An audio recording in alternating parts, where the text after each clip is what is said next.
The glass windows of the Terran embassy sparkled under the purple skies of Veridix. Inside, 6-year-old Han Sujai colored with her favorite blue crayon, humming a song her mother had taught her before passing away last year. Her father, Han Daho, worked in his office just down the hall, reading through stacks of diplomatic papers. "Look, Mr. Bunny," Suji said to her stuffed rabbit. "I made Earth." She held up her drawing of a blue and green circle. The embassy was quiet that evening, with most staff having left for the day. The lights flickered once, then twice. Sujai looked up from her drawing, clutching Mr. Bunny closer. The security systems should have prevented any power issues. A soft hiss came from the air vents above. "Daddy?" Sujai called out, her voice trembling. She stood up from her little table, but her legs felt wobbly. The room started to spin, and her eyelids grew heavy. As she fell, she saw tall figures in dark suits entering through the door. Their skin had a metallic sheen. Meridians. In his office, Han Daho was reviewing trade agreements when his computer screen flashed red. The security alert showed toxic gas in the children's playroom. His heart stopped. "Sujie." He ran down the hall, holding his breath. The gas made his eyes water. When he reached the playroom, he found only Suji's drawing and Mr. Bunny on the floor. His daughter was gone. Within minutes, embassy security locked down the building. Medical teams treated Daho for gas exposure, while security teams reviewed camera footage. The images showed 5 Meridian military operatives using diplomatic access codes to enter the building. "This is an act of war," Security Chief Yoon said, his face grim as he watched the footage. "They took advantage of our trust. Those codes were given to their government in good faith." Daho sat in the medical bay, an oxygen mask on his face, staring at Mr. Bunny in his hands. "I want to speak to the Meridian ambassador.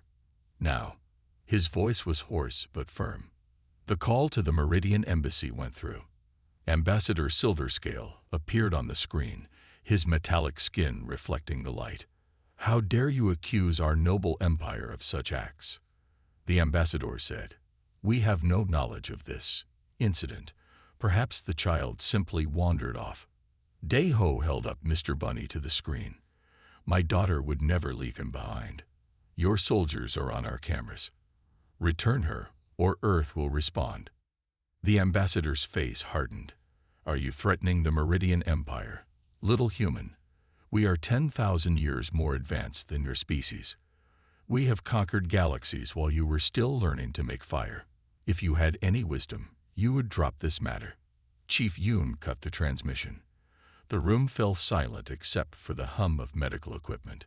Daho squeezed Mr. Bunny tighter, tears rolling down his face. "Send everything to Earth," he said quietly. The footage, the gas analysis, the ambassador's response. Send it all. In the next hour, the emergency transmission reached Earth's United Defense Council. The council chamber erupted in anger as they watched the footage. Admiral Kim Ji-won, who had seen the horrors of the Centauri conflicts, stood up from her seat. "They believe we are weak," she said, her voice cutting through the chaos. "They think that because we prefer peace, we cannot fight. But they have made a terrible mistake." She turned to the council. "They have harmed a child. Not just any child. A human child. I request permission to deploy the 7th Fleet." The council's vote was unanimous. Warning signals blared across Earth's military bases. In orbit, massive warships began powering up their engines. The 7th Fleet, Earth's most advanced military force, prepared for immediate deployment. On Veridix, Daho sat in Suji's playroom, holding her blue crayon and unfinished drawing of Earth. "Daddy's coming, Suji," he whispered. "And he's bringing all of Earth's strength with him." Deep in Meridian space, in a hidden facility, Sujai lay unconscious in a cold metal room. Her captors didn't know it yet, but they had just started a war they weren't prepared to fight. They had never faced the fury of a species that would cross galaxies to protect its children. The Meridian Empire was about to learn why humans were the most feared peacekeepers in the galaxy. Admiral Kim Ji-won stood at the bridge of the EFS Thunderstorm, Earth's most powerful warship. The massive view screen showed hundreds of warships forming up around her flagship. Their metal hulls gleamed against the darkness of space. "Status report," she ordered, her eyes fixed on the fleet display. "All ships reporting ready, Admiral," her second-in-command said. "The 7th Fleet is at full strength. 400 warships, 200 support vessels, and 50 stealth ships." Kim Ji-won nodded. She had commanded fleets before, but this was different. This was personal. On her data pad, she looked at Suji's photo one more time. The little girl's smile reminded her of her own daughter back on Earth. "Send one last message to the Meridian Empire," she ordered. "They have 1 hour to return the child and surrender those responsible. After that, we enter their space with full force." The hour passed slowly. No response came. "They're ignoring us," Officer Park Do-hyun said from his intelligence station. "But I detected increased activity in their defense networks. They're preparing for us." Admiral Kim's face hardened. "Send word to all ships. Combat Protocol Alpha. No mercy for child takers." The fleet jumped into faster-than-light speed. The stars stretched into lines of light around them. In the officers' briefing room, Commander Lee Sun-mai prepared her special operations team. "Our mission is clear," she told her soldiers, pointing to a hologram of Meridian space. "While the fleet engages their forces, we find Sujai. Officer Park has identified 3 possible locations. We hit them all if we have to." One of her soldiers raised his hand. "Commander, what about their superior technology?" Lee Sun-mai smiled. "Superior? Let me tell you something about Meridian technology. They haven't fought a real war in 1,000 years. They think their advanced ships make them invincible. But we humans, we train for war every day, hoping we never need it. Today, they learn the difference." The fleet dropped out of faster-than-light speed at the edge of Meridian space. Alarms immediately blared across all ships. "Meridian Defense Fleet approaching," Officer Park reported. 50 ships. They're broadcasting a warning." The Meridian Fleet commander's face appeared on the main screen. His metallic skin reflected the light as he spoke with clear disdain. "This is your only warning, humans. Return to your space immediately. Your primitive ships are no match for our superior technology. We would hate to harm your fleet and embarrass your species." Admiral Kim stood from her command chair. "This is Admiral Kim Ji-won of Earth's 7th Fleet. You have taken one of our children. Return her, or we will show you why the galaxy fears humanity's wrath." The Meridian commander laughed. "Fears? Your species is barely out of its cradle. What could we possibly fear from?" His words cut off as Admiral Kim signaled to end transmission. She turned to her weapons officer. "Show them why they should fear us. All ships, execute Battle Plan Thunder." The Earth fleet moved with perfect coordination. While the Meridians expected a head-on assault, the Earth ships split into smaller groups, attacking from multiple directions. The Meridians' superior technology meant nothing against human battle tactics perfected through centuries of conflict. "Their shields are strong," reported the weapons officer, "but they're too slow. They can't track our attack patterns." Earth's ships danced through space like deadly ballet dancers. While Meridian ships could take more damage, they couldn't land hits on the faster, more agile Earth vessels. Within 20 minutes, 15 Meridian ships had been disabled without a single Earth casualty. "This is impossible," the Meridian commander broadcast in panic. "Our sensors can't lock onto your ships." "How are you doing this?" Admiral Kim allowed herself a small smile. "Officer Park, what's the status of Commander Lee's mission?" Her stealth ships slipped through during the battle. "Admiral, they're already headed to the first suspected facility. The Meridians were so focused on our main fleet, they didn't detect the infiltration." The battle continued, but it was already clear who would win. The Meridians had built their strategy around their superior technology. They never considered that humans had built their strategy around defeating superior technology. "Send word to Earth," Admiral Kim ordered. "Phase 1 complete. The rescue mission is underway." She looked at Suji's photo again. "Hold on, little one. We're coming." In the darkness of space, Earth's fleet pressed forward, unstoppable. The Meridian Empire was about to learn that technology alone doesn't win wars. The will to protect your own, the fury of a united human race, that's what wins wars.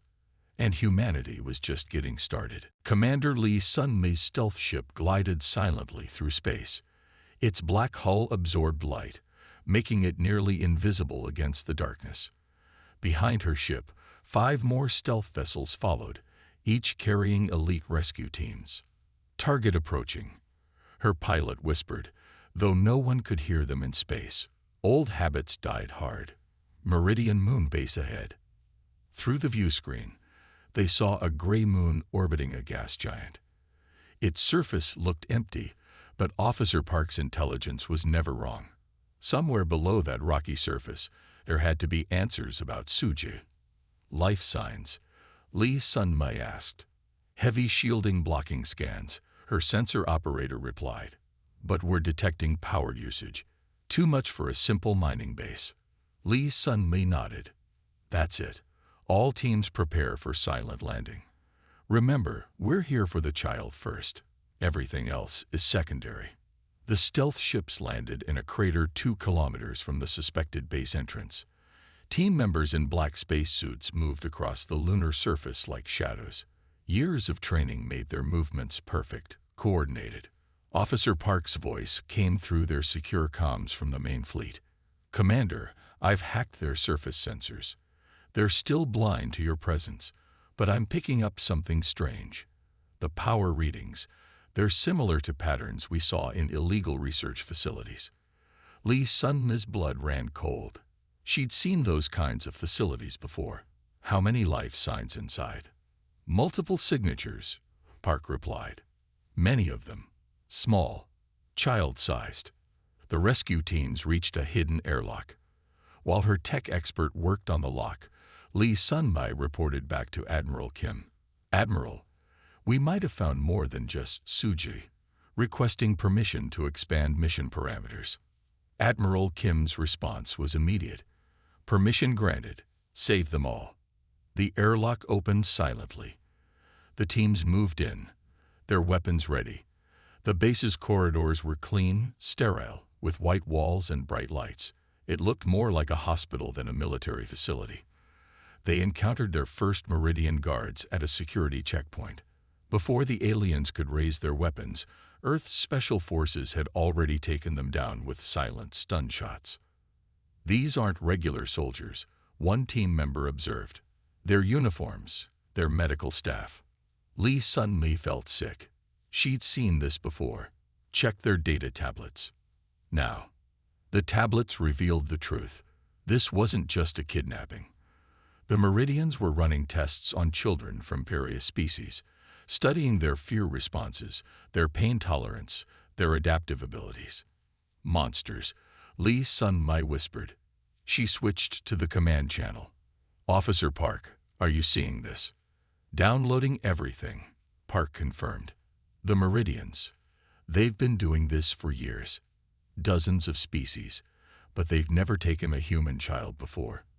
They wanted to see how we're different." The teams moved deeper into the facility. Behind locked doors, they found laboratories, testing rooms, and finally, the holding cells. In one room, they found Suji. She lay sleeping in a medical pod, sensors attached to her head. In other pods around her, children from different alien species slept as well. Some looked like they'd been there for months.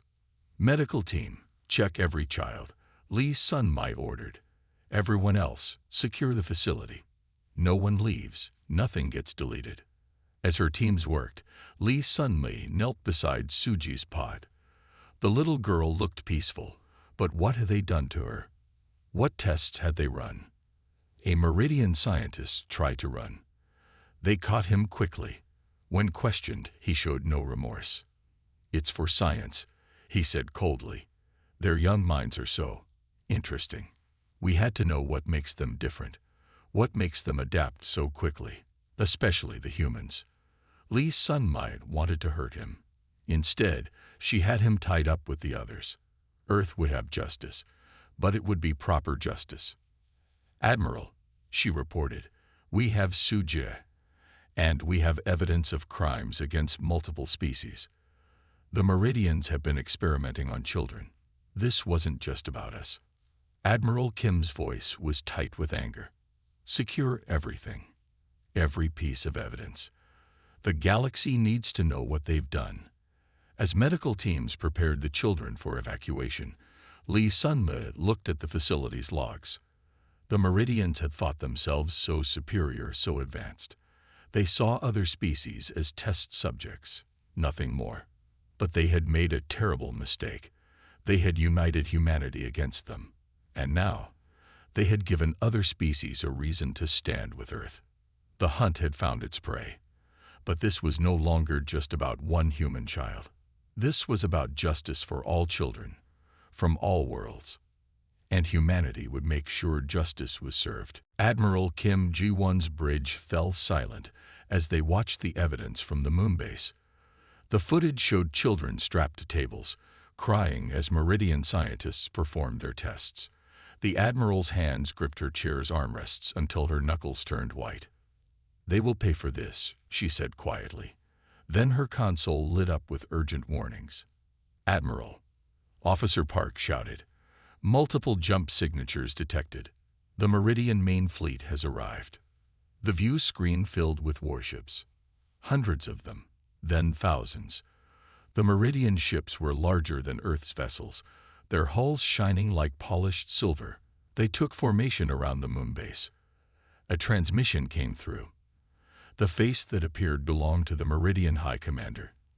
His metallic skin had golden patterns, marking his high rank. Humans, he said, you have invaded our space and attacked our research facility. Your barbaric actions confirm why species like yours must be studied and controlled. Surrender now or be destroyed. Admiral Kim stood up. You experimented on children. You caused them pain. You treated them like lab animals. And you dare call us barbaric? Those tests were necessary, the High Commander replied. Lesser species must be understood to be properly managed. This is your final warning. Our fleet outnumbers yours 5-1. Admiral Kim smiled. It wasn't a friendly smile. Officer Park, show them why numbers don't matter. Activate Thunder Protocol. Park's fingers flew over his console. Across the Earth fleet, hidden panels opened on every ship. Small objects floated out into space, thousands of them, each no bigger than a coffee cup. The Meridian High Commander laughed. What are these? Toys? No, Admiral Kim said. They're proof that humanity has been preparing for this day. For the day when someone thought their superior technology made them gods. She pressed a button on her chair. The small objects activated. Each one created an energy field that linked to the others, forming a massive web in space. You see, Kim continued, we studied your tech too. We learned how it works, and we learned how to shut it down. The energy web pulsed. Suddenly, half of the Meridian fleet went dark. Their engines died, their weapons powered down, their shields failed. Impossible, the High Commander shouted. How did you? Your ships depend too much on one type of power source, Officer Park explained with pride. We built these disruptors just for you. Simple tech, but effective, like humans always are. Commander Lee's voice came through the comm. Admiral, we've secured all the children. Ready for evacuation. Excellent. Admiral Kim faced the High Commander again. Here are our terms. You will surrender all personnel involved in these experiments. You will give us all research data about every child you've taken. You will pay compensation to their families, or we will shut down every Meridian ship, station, and colony in this sector. The Meridian Commander's face showed fear for the first time. You wouldn't dare. The economic damage. Try us, Kim interrupted. You hurt children. Did you think we wouldn't prepare for this? Humanity has spent decades watching species like yours abuse their power. We built weapons not to conquer, but to protect. To stop empires like yours from hurting the innocent. More Meridian ships went dark as the energy web expanded. Their mighty fleet was becoming a field of floating metal. This is your true weakness, Admiral Kim said. You think power comes from advanced technology. But real power, it comes from what you're willing to fight for. And humanity. We fight for the children. All children, not just our own. On the moon base, Lee Sun-mai supervises medical teams moved the rescued children to transport ships. Su-jai had woken up, scared and confused. Lee held her hand. It's okay, she told the little girl. Your daddy sent us. We're taking you home. Su-jai looked up at her with tired eyes. The other kids too. Yes, little one. All of them. In space, the battle wasn't much of a battle anymore. The remaining Meridian ships began powering down voluntarily, surrendering rather than face the humans' strange but effective weapons. Admiral Kim watched with satisfaction. Send word to Earth. The Meridian fleet is neutralized. Begin Phase 2. Full investigation of all Meridian research facilities. No more hidden labs. No more stolen children. The mighty Meridian Empire was learning a hard lesson. They had built their power on advanced technology and military might. But they never understood that the strongest force in the galaxy wasn't technology. It was the will to protect those who couldn't protect themselves. And humanity had that will in abundance. Commander Lee Sun-mai ran through the moon base's corridors, alarms blaring around her. Red emergency lights flashed, casting strange shadows on the white walls. Something had gone wrong. Status report, she shouted into her comm unit. The Meridian scientists activated some kind of self-destruct system. Officer Park's voice crackled through. We have 30 minutes before this whole base explodes. Lee looked at the medical bay where her teams were preparing the rescued children for transport. 23 kids from 8 different species. Some could walk, others were too weak. Suji, Lee called softly. The little human girl looked up from her bed. Can you be brave for me? We need to help the other children. Suji nodded. Though tired from the tests, she stood up. I can help carry the little ones. Lee's heart swelled with pride.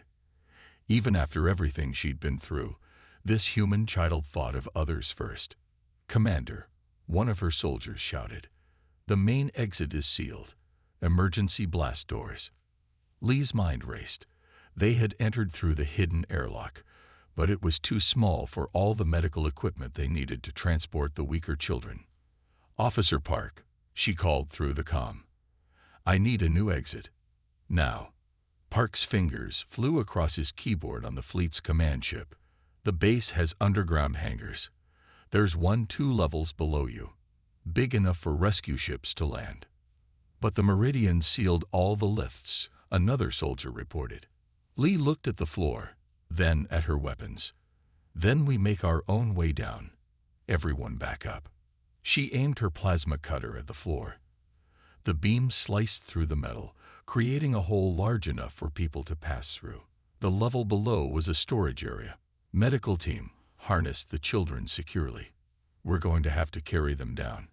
She turned to Suji. Stay close to me, okay? They began lowering the children one by one. The stronger ones helped comfort the weaker ones. Suji held hands with a small alien child who was crying. It's okay, Suja told the alien child. The humans are here to help. They came for all of us. 25 minutes left. Lee cut through the second floor. They could see the hangar below. 3 Earth rescue ships had already landed, their ramps open and waiting. Movement. A soldier called out. Meridian security teams approaching. Lee made a quick decision. Team 1, get the children to the ships. Team 2 with me. We hold this position. Meridian guards appeared at both ends of the corridor. Their weapons were set to kill, but Earth's soldiers had trained for this.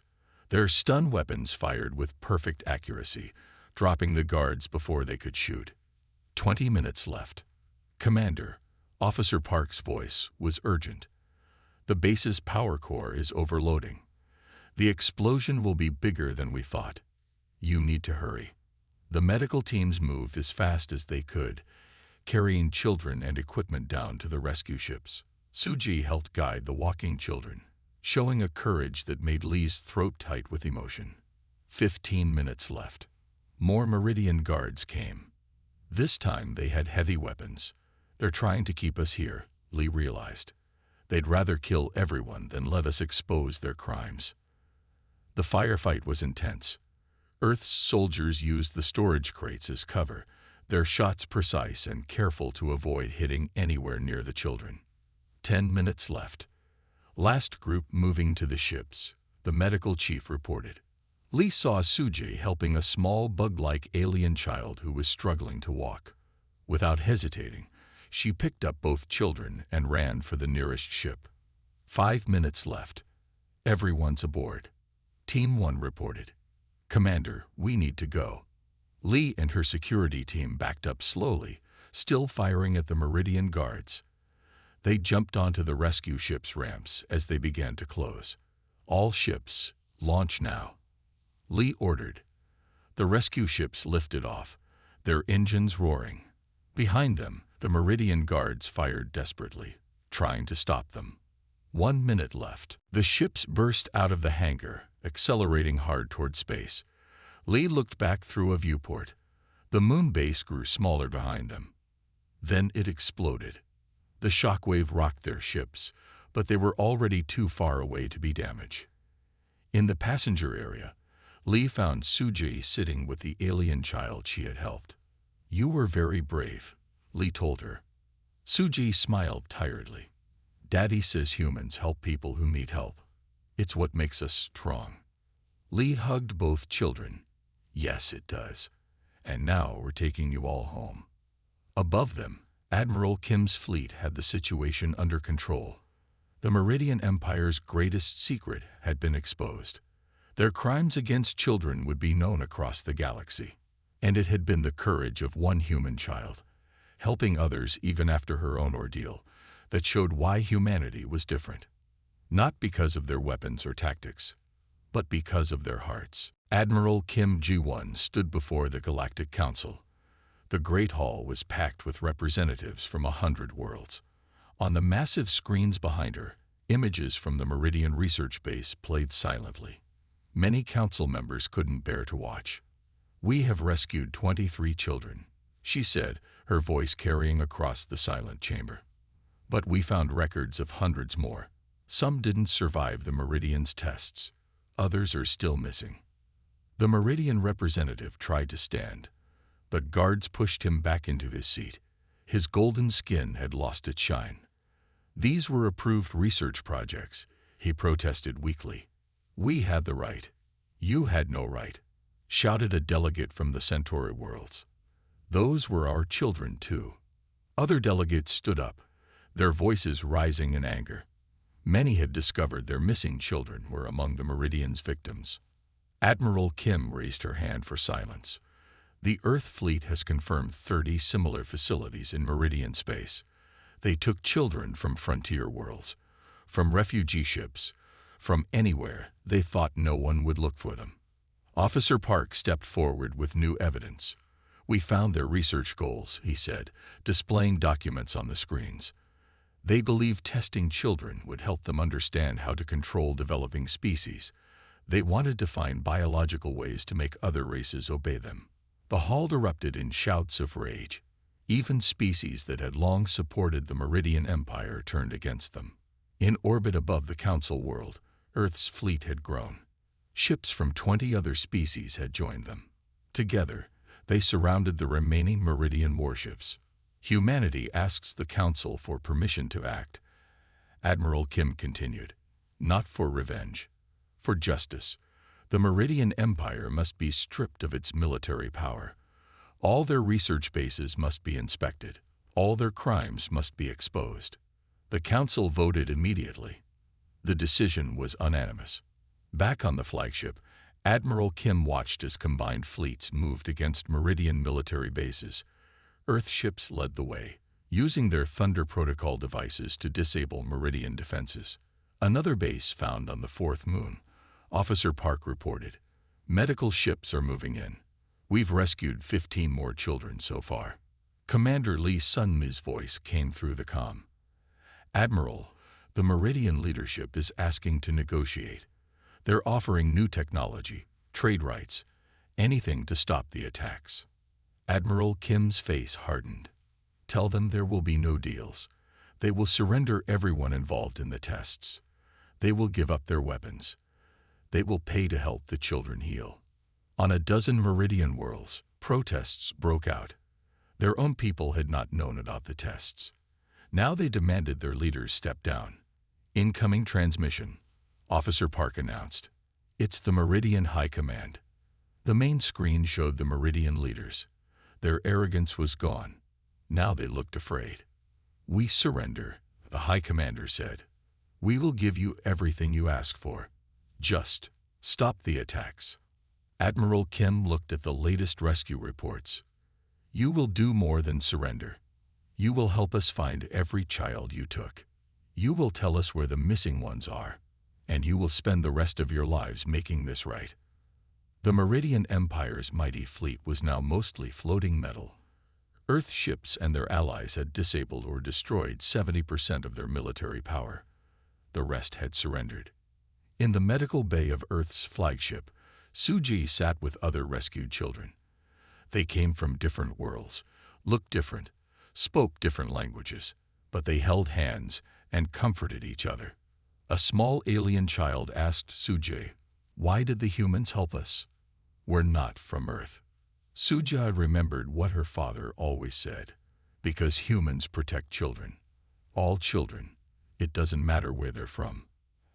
Admiral Kim visited the medical bay. She saw the children together, supporting each other. This was why they fought. Not for power or territory, but for moments like this. "Send word to all fleets," she ordered. "Begin the final phase.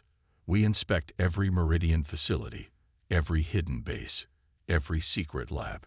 No more hiding. No more hurting children." The mighty Meridian Empire had fallen, not to superior weapons or advanced technology. They fell because they never understood one simple truth. The most dangerous force in the galaxy wasn't the species with the biggest ships or the strongest weapons. It was the species that would cross galaxies, fight armies, and tear down empires to protect a single child. And humanity was teaching that lesson to the stars. 3 months after the fall of the Meridian Empire, Han Daho stood in Earth's Central Park. Cherry blossoms fell like pink snow around him. Suji played nearby with children from 5 different worlds, their laughter filling the spring air. "She's healing well," Commander Lee Sunmi said, walking up beside him. "All of them are."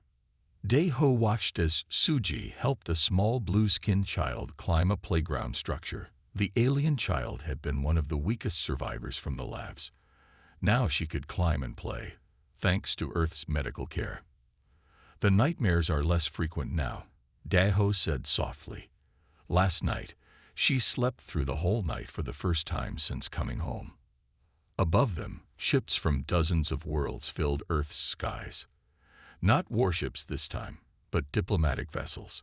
Today was the signing of the Child Protection Treaty, created after the Meridian incident.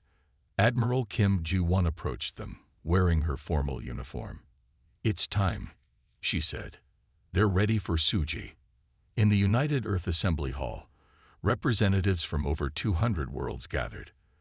The Meridian Empire's former leaders sat in a special section, wearing prisoner uniforms. They would spend their lives working to heal the damage they had caused. Suji walked to the center of the hall, holding hands with 2 other rescued children. One was the blue-skinned girl from the park, the other a small reptilian boy. They stood before the assembly as Officer Park activated the screens. Images appeared of children being rescued from labs across Meridian space. Earth's fleet, joined by ships from many worlds, had found and saved over 300 children. Sadly, they had also found records of 200 more who hadn't survived the tests. The galaxy changes today, Admiral Kim announced. No more will any empire or power think they can harm children without consequences. Earth's fleets will enforce this treaty, but we will not do it alone. On cue, representatives from 50 worlds stood. Each had committed ships and troops to a new joint force. They would patrol the galaxy, protecting the weak, searching for missing children, and punishing those who would harm them. The Meridians thought taking the human child would help them understand our species. Kim continued. They learned their lesson, but not in the way they expected. Sujai stepped forward. Though only 6 years old, she spoke clearly to the assembly. They thought humans were weak because we care, she said, because we help people who need help. But that's what makes us strong. When they took me, they didn't just make Earth angry. They showed everyone why humans are the best at protecting children. The blue-skinned girl spoke next in her own language, which translators carry to all. On my world, we were taught that humans were primitive, but they came for us. They saved us. They showed us what real civilization means. A new organization was announced, the Galactic Children's Protection Force. Earth would lead it, but all worlds would contribute. They would build hospitals, schools, and safe homes for rescued children. More importantly, they would make sure no one ever dared to harm children again. Commander Lee watched as Sujai hugged her alien friends. We found families for all of them, she told Daho, even the ones whose parents we couldn't find. 50 Earth families volunteered to adopt the orphan children. And the Meridians? Daho asked. Their worlds are changing, Officer Park answered, joining them. Their people were horrified by what their leaders did. They're rebuilding their society, this time with human rights advisors to guide them. They want to make sure nothing like this ever happens again. The assembly ended with a ceremony. Each rescued child lit a candle, creating a sea of light in the Great Hall. These lights would burn permanently in a new memorial, remembering those who were lost and celebrating those who were saved. As Sujai left the hall with her father, she saw Admiral Kim speaking with alien military leaders. They were planning patrols, organizing protection fleets, making the galaxy safer for all children. Daddy, Suji said, I want to be like them when I grow up. I want to help protect other kids. Daho hugged his daughter tight. You already do, Sujai. You showed the galaxy something important. You showed them that being kind isn't weak. Being caring isn't primitive. It's the strongest force there is. Above Earth, the combined fleet stood guard. Not just Earth's ships now, but vessels from many worlds, all united in one cause. They had learned what the Meridians learned. Never harm a child in this galaxy, because somewhere out there, humanity is watching, and they will come. No matter the distance, no matter the cost, they will come.